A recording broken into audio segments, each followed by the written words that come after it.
¿Qué tal amigos? Bienvenido a un nuevo episodio del podcast de Guatemaltecos Ilustres.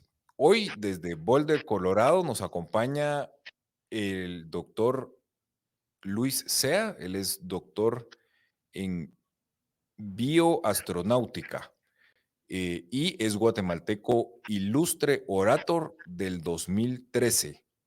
Luis, ¿cómo estás? Bienvenido. Buena onda, Mario. Gracias por tenerme acá. Un gusto de estar con ustedes de nuevo. Bueno, perfecto. Pues la verdad es que cuando venía a grabar el podcast, venía pensando que ya hace 10 años, porque 2013, 2023, ¿cómo ha pasado el tiempo? ¿Cómo has crecido? Hace 10 años no era el Luis que está hoy. Así que contándonos un poquito en qué estás hoy, en qué está Luis Sea hoy. ¿Cómo vuela el tiempo? Sí, rapidísimo. Sí.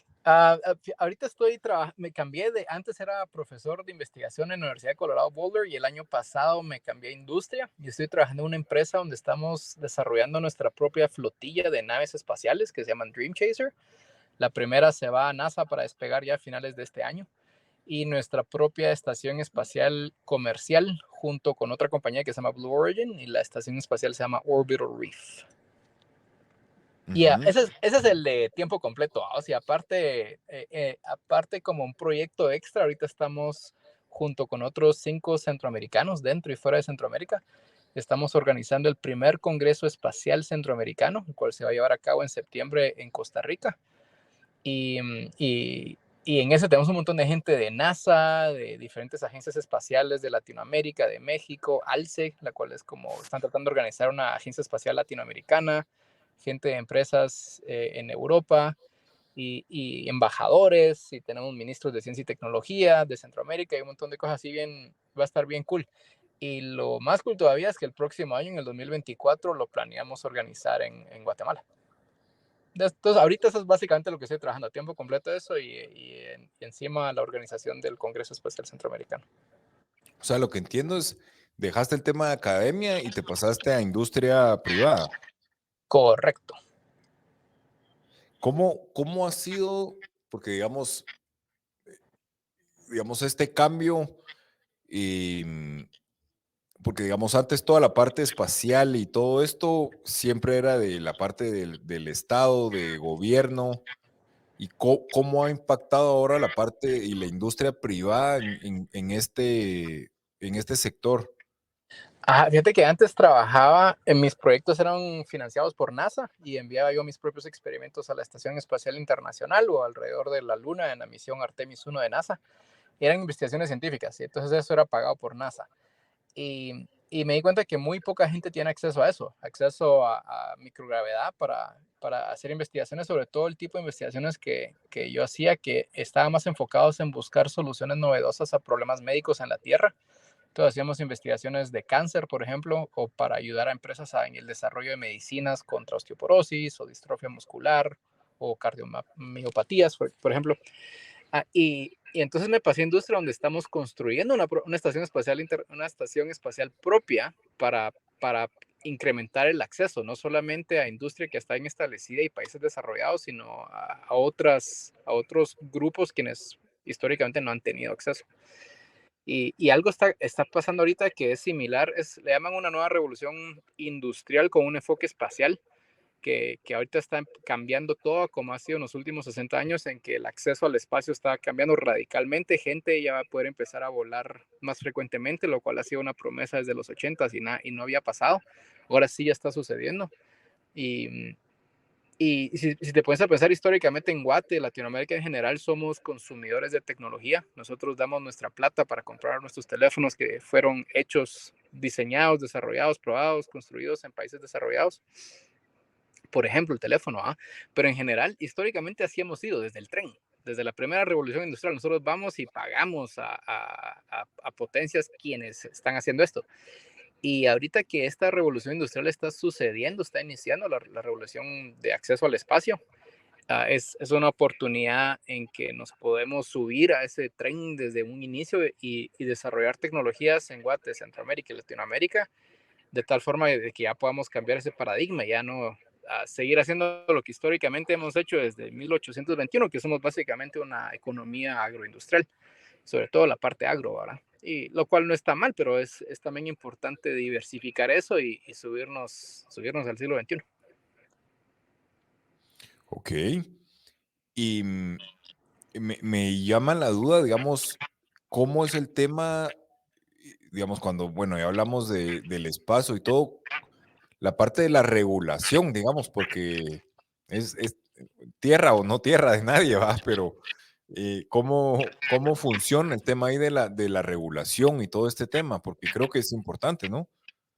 Sí, hay regulaciones si vos querés mandar algo al espacio. Por ejemplo, cuando desarrollamos en la Universidad del Valle de Guatemala Quetzal 1, el primer satélite guatemalteco, y que entre paréntesis, la primera empresa, tanto dentro como afuera de Guatemala, en creer en el proyecto cuando todavía la tenemos en diseño fue Seguros Universales. El primer apoyo financiero que obtuvimos fue de Seguros Universales y con eso pudimos comprar los componentes que mantuvo el proyecto vivo.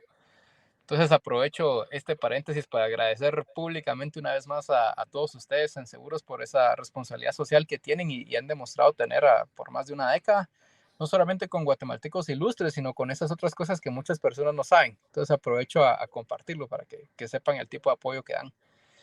Ah, Gracias, Luis. a ustedes. Entonces, por ejemplo, en el caso de Quetzal 1 hay regulaciones en que, por ejemplo, se va a comunicar por vía de radio. Se comunicó por vía UHF, VHF. Entonces, eso está regulado porque necesitamos obtener permiso de todos los países del mundo, básicamente, sobre los cuales sobrevoló Quetzal 1, que son básicamente la mayoría, Ujú. de que Quetzal 1 pudiera transmitir en una frecuencia específica. Entonces, eso es una regulación que tuvimos que ir a través primero del gobierno de Guatemala, quienes la Superintendencia de Telecomunicaciones se portó súper brillante, nos ayudaron un montón en obtener ese permiso nacional y luego en ir a defenderlo a nivel internacional de la Unión Internacional de Telecomunicaciones. Yo creo que es un ejemplo muy bonito del gobierno funcionando y como suele ser, es más que una entidad en general, es gente pilas, gente que quiere hacer cambio y gente que quiere ayudar. Entonces hay regulaciones en todo aspecto, pero a lo que me refería específicamente ahorita no es tan regulado. Por ejemplo, si hay alguien en una empresa en Guate que está haciendo investigación y desarrollo, no solamente está repitiendo el mismo producto por los mismos 20 años, está interesado en hacer innovación y quiere hacer uso de la microrealidad para encontrar una mejor solución a su producto, a su servicio. Entonces, eso lo vuelan a través de compañías como la que estoy ahora, por ejemplo, y esas compañías se encargan de la regulación. Ok. O sea, sí, digamos, ya usted es como lo que decías, ¿verdad? Ya la industria, ya ustedes son los expertos y ustedes se encargan de todo ese tema, ¿no? Sí, cabal, ajá, esa es la idea, facilitar el proceso. Va, buenísimo. Pues siempre, bueno, siempre me gusta empezar con el hoy, pero creo que hay una historia bastante grande atrás de cómo llegaste hasta donde estás. Entonces, em, creo que sería bueno poder contar la historia para inspirar a muchos. Digamos, hay muchos niños, muchos jóvenes que están interesados en el espacio. Ahora, pues hay mucha más información disponible, digamos. Así que, ¿por qué no nos cuentas tu historia desde el inicio, desde el Colegio El Puente, me acuerdo yo, Sí, cabal. eh, desde el inicio, ¿no? Para ver si logramos inspirar a otros jóvenes. Ok, buena onda, Mario. Pues sí, yo no era mal estudiante en el colegio, sino era pésimo. Era así como algunos estudiantes normalmente, así como que el top one, top two, yo era bottom one, bottom two. O sea, las peores notas, me echaba todas las clases desde tercero primaria hasta cuarto bachillerato. No hubo ningún reporte de clases donde no me eché al menos una clase. Normalmente era un combo. Y obviamente no estoy orgulloso de eso, ¿verdad? O sea, en retrospectiva eso me dificultó muchísimo el camino. Si hubiera tenido buenas notas, hubiera sido, no que hubiera sido fácil, pero hubiera sido menos difícil el poder ir a hacer lo que yo quería hacer. Y básicamente es por el hecho, una de las razones es porque yo creo que no tenía ni idea qué quería hacer. Sabía que quería hacer algo al espacio, pero uno cuando está en Guate y cuando sos patojo, pensás esas cosas, no hay chance que yo pueda hacer eso, pues, porque eso pasa si naciste en un país ya desarrollado o con una familia con mucha plata que te pueda mandar y cosas así, va. Y luego me di cuenta que habían opciones que tal vez no era imposible. Ay, la peor lucha es la que no se hace. Yo estaba en un show de Discovery Channel en aquel entonces cuando Discovery Channel no pasaba basura y sí pasaba ciencia y tecnología, y entrevistaron a la gente detrás de una nave que estaba yendo a Júpiter, que estaba orbitando Júpiter, así como, qué cool, va, qué cool poder uno, o sea, de trabajo hacer naves espaciales. Y vi que el título de esa persona era ingeniero aeroespacial, y de ahí me enteré que existía. Yo no sabía que eso existía como una carrera. Y esto es la época así naciente del internet, ¿va? O sea, de que te tenías que conectar Cabal. por teléfono y así media hora solo para que subiera el banner. Y me enteré que existían carreras para estudiar eso, pero obviamente en Guate no. Entonces dije, pues no se puede, ¿va? Pero de ahí me puse a averiguar y dije, y tal vez una beca, ¿va? Pero para esto ya estaba yo entrando a cuarto de bachillerato y me di cuenta que lo que yo más tenía en contra de mi propio futuro, de mi propia habilidad de alcanzar ese futuro, eran esas malas notas que había tenido históricamente. Porque las becas obviamente se preocupan de que tengas buenas notas, porque ese es el indicador, ¿va? Ahora ya de viejo y después de haber sido profesor y aceptar a estudiantes para que en mi equipo, veo y entiendo que las buenas notas son como una llave que le permite a uno abrir una puerta donde quiera ir en su futuro. Cosas que están cerradas, pero las buenas notas ayudan a abrir eso. Pues, a larga historia corta, no conseguía ninguna beca, obvio, por esas malas notas. Ya cuarto de bachillerato cambié y me puse pilas. Y quinto de bachillerato ya era de las mejores 2 notas de la clase. Y no porque yo sea brillante y que sea así, wow, qué pilas ese cerebro, sino básicamente dejé de hacer todo menos estudiar. O sea, todos los días, todos los fines de semana, tardes en la noche, yo me quedaba leyendo los libros tratando de entender qué era lo que estaba pasando y todo lo que no entendí y no hice por los últimos años. Entonces, a través de ese esfuerzo es no conseguirme en los estados, pero logré, lo que hice fue estudiar ingeniería mecánica, porque leí que esa era la mejor opción. Si estudiaba uno una licenciatura en ingeniería mecánica, es muy parecido el pensum con ingeniería aeroespacial. Entonces, si uno saca esa licenciatura, es más fácil después sacar una maestría en ingeniería aeroespacial. Entonces hice eso y bueno, en la del Valle, ninguna universidad en Guatemala me aceptó por esas malas notas. La del Valle me aceptó para cursos libres. Saqué cursos libres de mate y física porque no me habían aceptado diciendo su mate y física son terribles. Entonces lo que hice es saqué un curso libre de mate y física y las gané con 61. O sea, nunca había estado tan orgulloso de una nota tan mediocre. Y con eso ya volví a aplicar. Y me volvieron a decir, no, porque su mate y física son muy malas, va. Y les dije, no, mire, yo ya pasé los cursos de mate y física aquí en el Albay. Entonces con eso ya me aceptaron condicionado. Y larga historia corta, me gradué limpio. No me eché a ninguna clase en la U porque estaba full enfocado. Ya sabía, tenía un norte. No sabía que era posible, que iba a poder estudiar aerospace, ¿verdad? Pero sabía que si no probaba con todo mi esfuerzo, era seguro que no iba a pasar ese futuro. Entonces lo que estaba en mis manos era esforzarme esos 5 años. Y eso hice, y después de eso tampoco me aceptaron en los estados. Me tomó varios años, un par de años en aplicar hasta que 2 universidades me aceptaron con todo pagado, una en Florida y una en California. Y con eso ya me vine a los estados, me fui a sacar una maestría en Aerospace Engineering en la Universidad Central de Florida, en Orlando, y ellos pagaban todo y pagaban un sueldo, y ya con eso ya cambió todo. Ok. Y va, digamos, empezás ya tu maestría, que ya era en la parte aeroespacial, digamos que era lo que estabas buscando. Y de ahí, ¿cómo es el camino ya, digamos, ese choque cultural? Y bueno, ya habías cambiado el mindset, ¿verdad? Desde el bachillerato, te fue bien en la U. ¿Y cómo empezás a buscar ese camino digamos, para poder llegar hasta donde estás hoy? Bueno, y una vez que llegué a los estados, una mentalidad que me ayudó mucho es meterse uno a actividades actividades extracurriculares, y mucha gente de los locales lo miraban como trabajo extra que no te lleva a ningún lado, pero uno lo miraba como una oportunidad. O sea, y toda mi vida había querido poder trabajar en algo espacial, aunque fuera un proyecto académico chiquito, y ya en los estados lo había, entonces yo me metía a todo.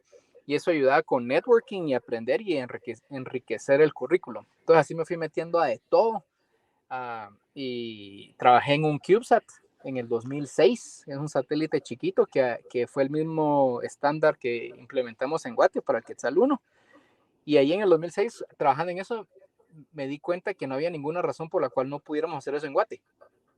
Porque Ujú. las clases en Guate fueron mucho más difíciles. Las clases en ingeniería mecánica en Guate fueron mucho más difíciles que las clases de maestría en ingeniería aeroespacial en los estados.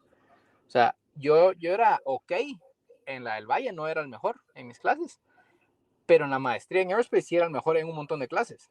Y de nuevo, no es porque sea especial y mi cerebro sea diferente, nada, soy promedio, diría yo, sino porque la preparación que tuve ahí en mi licenciatura fue excelente. Y ya todo lo demás se me hizo más fácil. Y ya, entonces así me fui metiendo en todo. Luego de la maestría trabajé un par de años en una compañía alemana como ingeniero de transferencia de calor, porque ese es el trabajo que conseguí por un par de años. Y, y luego regresé a la U, pero me vine a Colorado a sacar un doctorado en ingeniería aeroespacial con un enfoque en bioastronáutica, que es el estudio y apoyo de la vida en el espacio. Y ese sí era mi sueño, ya ahí había llegado al punto que quería, que es diseño de hábitats espaciales, diseño de experimentos para ir al espacio, y ahí empecé a trabajar en experimentos que iban a la Estación Espacial Internacional, y cambié a trabajar más como microbiólogo, y los últimos 15 años trabajé como microbiólogo, a pesar de que todos mis títulos son en ingeniería. Yo me acuerdo que hace años me explicaste un poquito, pero para que todos vayan entendiendo, digamos, por qué vas a enviar experimentos al espacio, digamos, o sea, cuál es la razón para decir por qué los voy a mandar al espacio, por qué no los puedo hacer aquí, digamos, o cuál es la diferencia entre uno y otro. Ajá, excelente pregunta, Mario. Mira, del lado de biología, por ejemplo, como dije un par de ejemplos antes, investigación de cáncer. Cuando una compañía tiene una molécula que creen que es posible que sea una solución a algún tipo de cáncer, hay que hacer un montón de pruebas, ¿verdad? Pues el problema en la Tierra es que puedes hacer pruebas en células, o sea, o en un número pequeño de células, porque tan pronto empezás a juntarlas en un aglomerado para que simule más lo que parece ser un tumor cancerígeno del cuerpo humano, empiezan a colapsar por su propio peso. Entonces es como que si uno quisiera hacer una bola con bolas de boliche, tan pronto ese es el segundo nivel colapsa por su peso. Lo mismo pasa con las células en la Tierra en un medio líquido. En el espacio podemos construir unos grandes tumores, básicamente cancerígenos in vitro, en un tubo, y ahí hacer las pruebas de las moléculas. Entonces, eso te reduce el número de falsos negativos o falsos positivos, es decir, que uno dice, sí funciona, y después le meten un montón de plata más y años de trabajo más, y después se dan cuenta que en realidad no funcionaba, y eso es un falso positivo. Un falso negativo es, no funciona, entonces dejemos de hacer pruebas, y en realidad, si hubieran seguido probando con una aglomeración de células que mejor asemeja a un tumor en el cuerpo humano, quizás hubiera sido un positivo. Entonces, esas son las razones por las cuales hacemos investigaciones de cáncer en el espacio. Osteoporosis es porque el peor tipo de osteoporosis en la Tierra, si se va sin tratamiento, que es la osteoporosis posmenopáusica, es tenés una pérdida de masa ósea de por ahí de 1.2% de los huesos al año. En el espacio, como están flotando, no hay esa tensión sobre los huesos, y el cuerpo asume que no es necesario tener tanto y lo empieza a reabsorber a la misma tasa, por ahí 1.2%, pero al mes. Entonces, por eso los astronautas tienen que hacer ejercicio entre 1 y 2 horas todos los días que están en el espacio, para no perder esa masa ósea. Pero eso también es una oportunidad. Entonces, lo que hacemos es que con NASA hemos volado ratones, y entonces a la mitad de los ratones se le da la molécula que se piensa puede, y ya sea reducir la absorción de hueso o ayudar con la regeneración de hueso, y la otra mitad se les da un placebo, una molécula que no es nada, ¿va? Y eso, por ejemplo, se volvió una medicina contra la osteoporosis que se llama Prolia, y ahorita hacen ventas de más de $2,000 millones al año en ventas de esa medicina. Entonces, también no solamente es el beneficio a la humanidad, sino también es un retorno de inversión, porque en mi opinión, la mejor la única mejor forma que hacer el bien al mundo es hacer el bien al mundo de una forma sostenible en cuanto a la tierra y sostenible financieramente, porque entonces uno no depende que estén a uno haciéndole donaciones, por ejemplo, sino que esos mismos ingresos pueden irse a desarrollar más medicinas. Esos son ejemplos biológicos. Hay un montón ahorita, por ejemplo, Estados Unidos le está metiendo un montón de plata a un montón de cosas más del lado tecnológico, desarrollo de productos y cosas así, que cuando quitas la gravedad, puedes hacer estudios más específicos de otras fuerzas que en la Tierra están escondidas por sedimentación, por convección y otras fuerzas gravitacionales o fuerzas que están afectadas por la gravedad. Y eso ayuda al desarrollo de productos nuevos. Ok.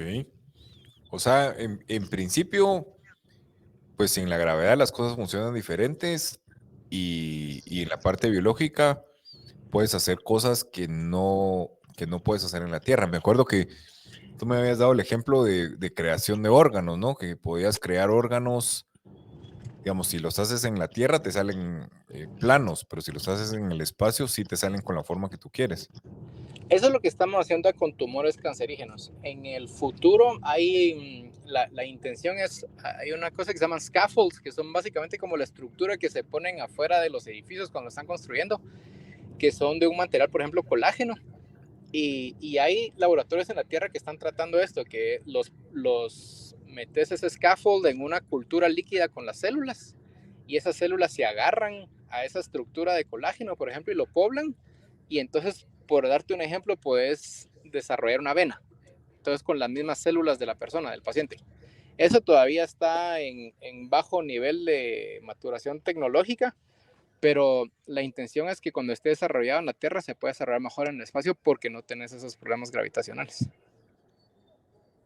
Ok, perfecto. Y hablemos un poquito de Quetzal 1.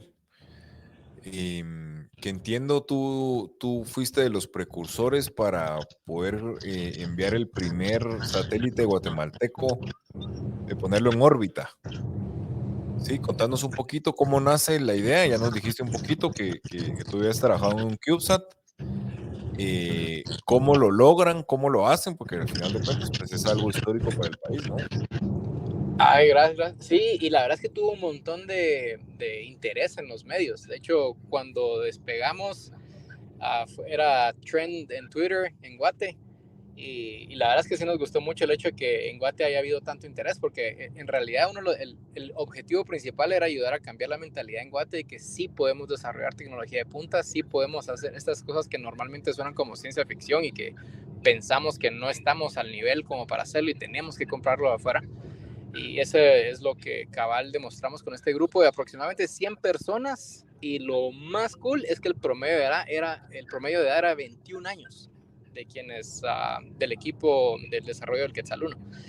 Empezó porque el ingeniero Víctor Hugo Ayerdi, quien es el director del Departamento de Ingeniería Mecánica de la Universidad del Valle de Guatemala, me contactó en el 2012 y empezamos un curso para entrenar a estudiantes en el proceso de ingeniería de sistemas que usa la NASA para que fueran a una competencia en Texas que se llama CANSAT, que CAN como lata y SAT de satellite, que era un Ujú. proyecto académico de simulación y nos fue bastante bien. Entonces, una vez que hicimos eso, ya dijimos, ok, lancémonos al agua y tratemos ya de hacer un satélite y con este estándar CubeSat que te mencionaba. Y entonces en el 2014 empezamos el proyecto de Quetzal 1, que todavía no se llamaba así en ese entonces, y éramos el ingeniero Yerdi, 4 estudiantes y yo. El ingeniero Yerdi y yo dirigiéndolo y teníamos 4 estudiantes entrando a eso. Al pico del proyecto teníamos más de 50 estudiantes trabajando en el proyecto, antes de que tuviera que ser entregado a la Agencia Espacial Japonesa. Y como te dije, los primeros años fueron así brutales, ¿verdad? Brutales uno porque no sabíamos qué estábamos haciendo, ni el ingeniero Yerden, ni yo, ni nadie en Guate había hecho un satélite antes. Entonces algo que tratamos de hacer era usar mi red de personas a quienes yo conocía en Estados Unidos y Europa y Brasil para que un par de veces al año tuviéramos una reunión que se llama un design review y los estudiantes presentaban qué es lo que habían desarrollado y ellos nos daban retroalimentación como, prueben hacer esto, prueben hacer aquello. Y un común denominador en el proyecto fue esto. Normalmente esos satélites, cuando son desarrollados en universidades en países desarrollados, ponerle que hay 8 componentes principales. Lo que hacen es que compran 7 y dejan que los estudiantes desarrollen uno. Y los estudiantes, te digo que está liderado por estudiantes de doctorado, con el apoyo de estudiantes de maestría, y por ahí tal vez dejan que un par de estudiantes de licenciatura se involucren. En Guate no hay maestría, no hay doctorado en ingenierías. Y tampoco teníamos a todos estos advisors que habían hecho satélites. Entonces, básicamente, los estudiantes de licenciatura hicieron todo, el diseño, el desarrollo, las pruebas, ahí sí que a puro esfuerzo, porque no lo habíamos hecho nadie antes, ¿verdad? Y entonces al principio nadie creía en nosotros más que la misma universidad que nos estaba permitiendo hacer esto. Y cuando tratábamos de conseguir fondos para comprar componentes, porque necesitábamos comprar las partes, que de hecho usamos partes usadas para la industria automotriz, porque no teníamos el dinero para comprar partes hechas para el espacio, no podíamos, estábamos trabados. Y fue Seguros Universales los primeros que nos dieron una donación. Con eso pudimos comprar componentes y con eso ya se interesaron más estudiantes, que ya teníamos piezas con qué trabajar, ya no solamente era diseño.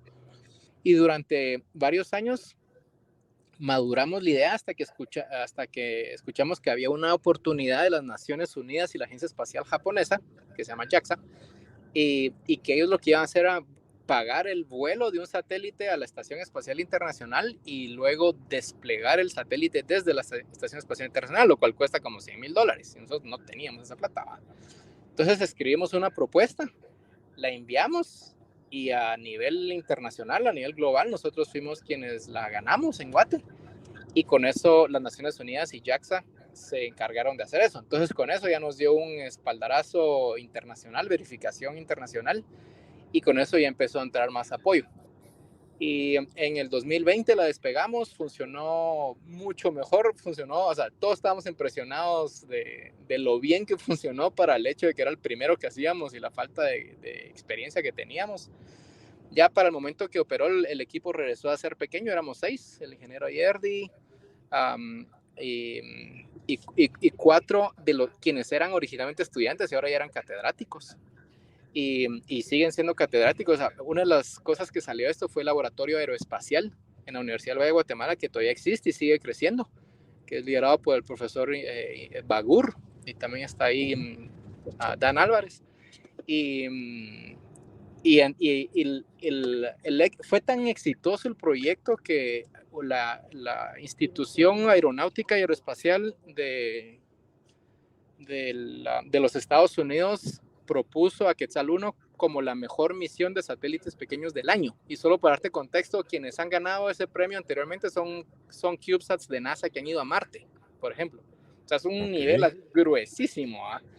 Y eso también nos dio un respaldarazo de que no solamente nosotros creíamos que hicimos un buen trabajo, sino internacionalmente teníamos esa impresión también.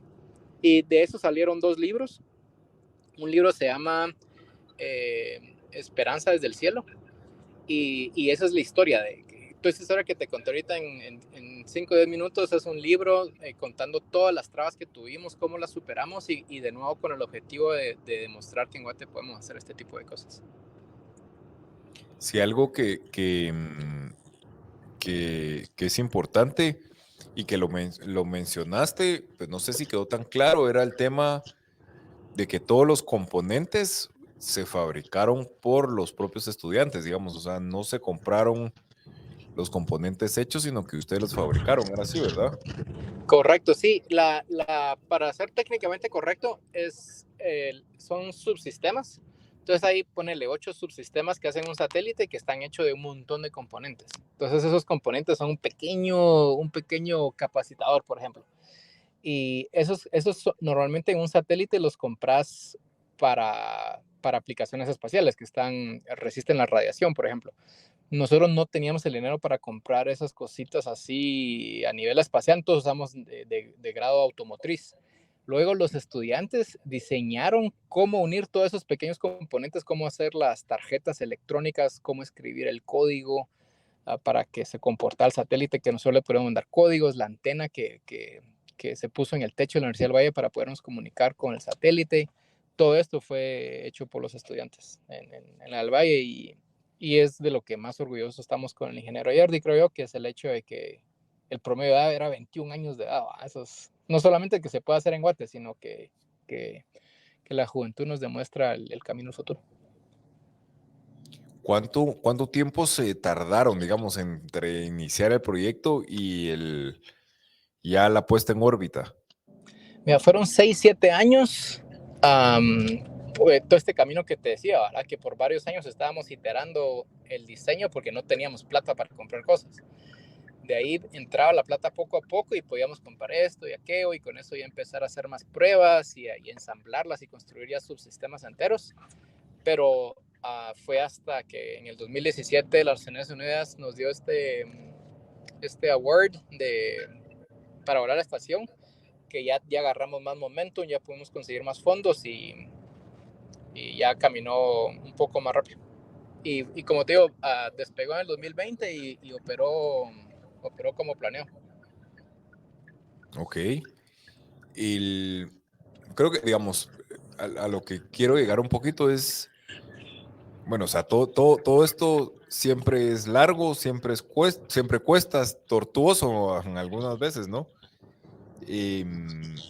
Pero mucha gente, y como tú dijiste, o sea, fue tendencia en Twitter, todos los medios pusieron atención, todo, digamos que es como al final, digamos, porque al final de cuentas, a veces lo que cuesta era hace 3 años, nadie creía en ustedes, ¿verdad? Pero cuando ya estaba puesto en órbita, iba a ser el lanzamiento, fueron la noticia, ¿no? Entonces, ¿cómo, digamos, a veces la gente solo ve el final, pero se omite toda la historia o cómo había sido antes, ¿no? Sí, sí, y la verdad es que eso es cierto para casi todo y para casi todos, yo incluido, ¿verdad? Uno normalmente mira el resultado que es público sin saber todo el esfuerzo que está detrás de las cosas. Tener razón, para nosotros fue bien bonito ver el interés que hubo a nivel nacional, ese sentimiento de orgullo. Una de las cosas que más nos causaba estrés con el ingeniero Jerry era saber no solamente que la universidad y todas estas entidades que nos habían apoyado confiaban en que íbamos a hacer un buen trabajo, sino que era el primer proyecto de su tipo en Guatemala. Entonces, si no funcionaba, no solamente íbamos a quedar mal a nivel proyecto, a nivel personal, sino podíamos dejar un precedente negativo de que en Guatemala no se puede hacer eso. Entonces, eso nos dio no solamente mayor estrés, sino mayor motivación, asegurarnos de que todo saliera bien. Y fue bonito ver, por ejemplo, el día del despegue, la noche del despegue, en la del Valle llegó un montón de gente, que lo que hicieron fue poner lo desplegaron en el despegue en vivo. Llegó un montón de gente, y llegó tanta gente que ya no cabían, empezaron a hacer aulas extras para que más gente pudiera verlo. Eso fue bien bonito y motivo, o sea, el hecho de que era motivo de orgullo nacional fue algo bien bonito. Y algo Bueno. aparte, salieron muchas cosas, ¿verdad? Un montón de esos estudiantes están ahora sacando sus maestrías y doctorados por todos lados del mundo. Y como te digo, Laboratorio Aeroespacial salió de esto también. Pero otra cosa que salió es que luego de Quetzal 1, yo gané una propuesta de NASA para enviar un experimento alrededor de la Luna en el proyecto Artemis 1, que fue a la Luna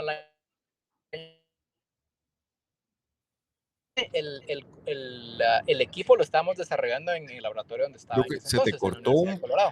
un poquito cuando eh, después de que dijiste de Quetzal 1 que habías enviado un experimento en Artemis, creo que ahí se cortó un poquito. Si puedes volver a Cool. empezar. Sí, te repito brevemente. Otra de las cosas que salió del Quetzal 1, aparte del laboratorio aeroespacial y el hecho de que hay muchos estudiantes ahora estudiando afuera sus maestrías y doctorados, es que yo gané una propuesta de NASA para enviar un experimento alrededor de la Luna en la misión Artemis 1, y para ese desarrollamos nosotros los componentes en el laboratorio donde yo estaba entonces, en la Universidad de Colorado, Boulder. Pues a mí no se me fue difícil convencer a NASA que nos dejara que algunos de los componentes dentro de ese aparato que iba a ir a la Luna fueran desarrollados por el Laboratorio Espacial en la Universidad del Valle de Guatemala, porque ya existía ese precedente que ellos habían exitosamente desarrollado un satélite entero.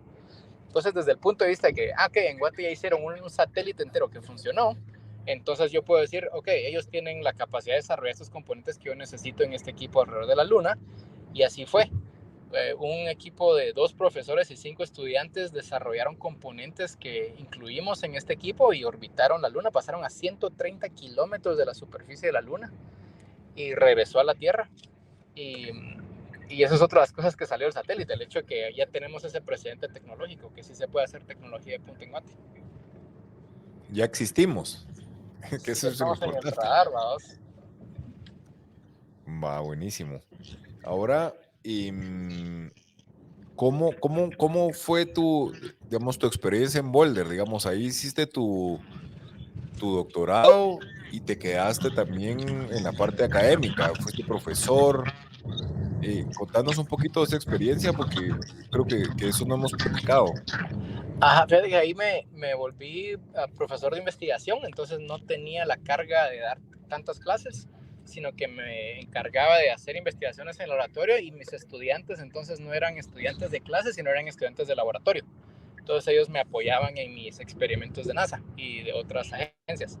Y por ejemplo, entonces me traje a 2 estudiantes de Guate, a Freddy España y Kat Herrera, porque eran súper estrellas en Guate. Freddy lo conocía que era muy bueno del Quetzal 1 y Kat porque estaba súper interesada en microbiología espacial, que es lo que yo hacía.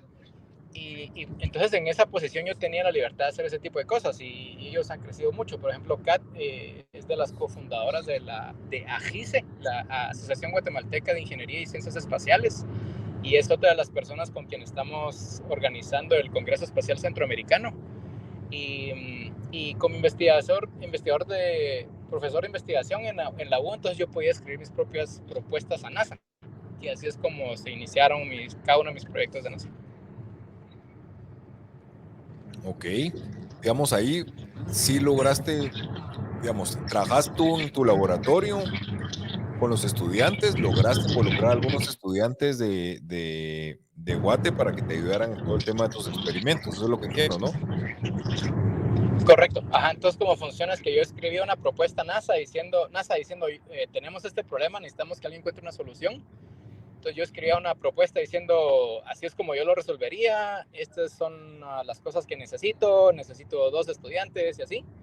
Y entonces si gano esa propuesta, entonces NASA pasa la plata para pagar el proyecto, incluyendo los estudiantes. Entonces, por ejemplo, así tenía una estudiante de doctorado, Pamela Flores, que ahora ya es doctora, y ella hizo su doctorado conmigo en el laboratorio a través de funding de NASA, a través de estas propuestas. Y de hecho, cabal, la semana pasada, la doctora Flores publicó Nature Microgravity, que es un journal así súper grueso. Y esto todo viene del trabajo que hacía ahí, porque cuando estás en esa posición es bien cool porque puedes ver diferentes estudiantes que aplican y agarrar a los más pilas, como en el caso de la doctora Flores. Ok, ¿y cómo, digamos, cómo logras presentar las propuestas o de dónde nacen las propuestas y decir, bueno, está este problema, lo podría tratar de solucionar de esta forma, digamos, de dónde nacen, cómo se te ocurre, digamos, de dónde vienen esas ideas? Pues mira, todo empieza porque NASA tiene falta de conocimiento identificado. Entonces, por ejemplo, sabemos que no sabemos el daño que le puede causar a las células de los astronautas la radiación alrededor de la Luna, por decirte algo. Entonces ponen un llamado a propuestas diciendo necesitamos investigaciones que produzcan datos para indicar qué tan riesgoso es esto y basado en eso vamos a ver qué vamos a hacer. Entonces un montón de científicos de por todos lados escriben propuestas diciendo así es como yo resolvería este problema. Y yo creo que algo que me sirvió a mí en que pude ganar varias de esas propuestas es porque todos mis proyectos son de microbiología, pero mis títulos son en ingeniería aeroespacial, en ingeniería mecánica. Entonces puedo analizar y observar esas cosas de un aspecto distinto que la mayor parte de las propuestas contra las que compito. Y obviamente también me hace más difícil porque yo tuve que aprender microbiología puro machetazo y no fui a la U a sacar un título de microbiología. Entonces yo creo que eso ayuda un montón. Y ya, y luego entonces NASA selecciona cuál es la que creen más creíble, la más factible que vaya a funcionar y así es como deciden a quién van a seleccionar para que haga ese proyecto. Ok, o sea, es más que NASA, digamos, pone el problema y ustedes buscan la posible solución, digamos. Ajá. Y de ahí por varios años te fajas produciendo lo que prometiste en esa propuesta. Bueno, buenísimo. Sí. Pues ya para ir cerrando, Luis, ¿qué consejos, qué le podemos decir a los jóvenes, alguien que esté interesado en el tema espacial? ¿Cuáles son los consejos que tú les podrías dar, digamos, para, Uh-huh. además del de tener buenas notas, que ya lo dejaste al principio? Sí. Eh, ¿qué consejo les podrías tú dar? Y yo creo que el consejo va más allá de quienes estén interesados en temas espaciales, sino en temas que se miren así muy lejos de alcanzar, que se mire como que es una fantasía, que eso no se puede, yo no puedo, por X, Y o Z. Uno es saber que sí se puede, sí se puede. Obviamente toma un montón de esfuerzo, algo que ayuda un montón es hacer un plan y saber que ese plan tiene que cambiar con el tiempo, porque van a recibir un montón de nos. Por cada sí que nos sale hay al menos 10 nos, y eso significa que están probando algo nuevo, algo difícil, pero lo importante es aprender de ese no, por qué puedo cambiar, qué puedo mejorar la próxima vez que intente, y saber que ese no es un no a ustedes como personas, sino es un no a la aplicación que hicieron en ese momento, a ese lugar y de la forma que lo hicieron. Y no dejarse caer con los nos y cuando se nos traen las carretas, sino perseverar y seguir esforzándose. Y entonces así es como uno hace que ese futuro sea cierto y se realice. Ok. O sea, hacer el plan, pero saber que ese plan es modificable. Ajá, y lo modificando que O hace que va a salga ser un no modificable. es, ajá, cabal. Bueno, bueno, buenísimo, Luis. Em, pues realmente agradecerte por tu tiempo, realmente impresionado siempre con tu historia, eh, cada vez estás en una cosa más complicada que cada vez entiendo menos. Em, Yo también. pero la verdad es que sos un orgullo para el país, sos un orgullo para Guate. Y estás haciendo historia, estuviste atrás del CubeSat, del Quetzal 1. Así que, pues de verdad, muy, muy agradecido. No sé si tú quieres agregar algo más. Sí, de nuevo recalcar a ustedes, gracias por lo que hacen, Mario, vos y todo tu equipo, los que están detrás de las escenas, como decías el ejemplo de cuando despegó el satélite, todos en Guate pudimos aprovechar el fruto de ese éxito y había un montón de trabajo detrás de escenas que nadie miraba, pues lo mismo con lo que están haciendo ustedes en Seguros, con este podcast y los otros esfuerzos que hacen como Guatemaltecos Ilustres y apoyar la ciencia y la tecnología. Gracias por hacer eso y ojalá eso sea contagioso y otras empresas en Guatemala sigan su ejemplo de responsabilidad social. Gracias, Mario. Bueno, perfecto, Luis. Pues la idea del podcast de Guatemaltecos Ilustres es poder inspirar a otros guatemaltecos con historias como la tuya. Así que muchísimas gracias, Luis. Y a ustedes, amigos, nos vemos en el próximo episodio. Muchísimas gracias.